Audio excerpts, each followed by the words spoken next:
नामानं समाधानाची प्राप्ती होते, धनानं समाधानाची प्राप्ती झाली असती तर रावणाचे फोटो घराघरात लागले असते. तरी सुद्धा मला असं वाटत नाही की रावण वाईट होता. का लोक रावणाला नावं ठेवतात कोणास ठाऊक.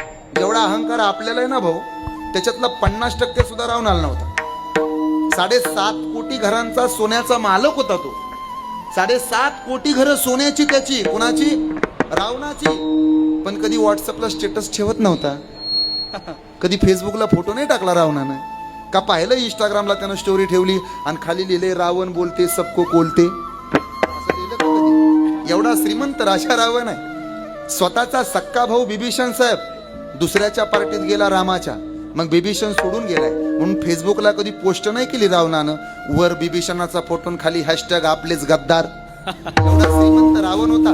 10 तोंड होती त्याला, पण 10 तोंड असून कधीच कोणाची निंदा नाही केली. आपल्याला तर एकच थोबाड दिले देवानं, तरी अखिल भारतीय मापकाडी संघटनेचे अध्यक्ष झालो आपण. लोक रावणाला नाव ठेवतात. अरे बाबा, समाधानाला सुद्धा समाधान प्राप्त होण्याची ताकद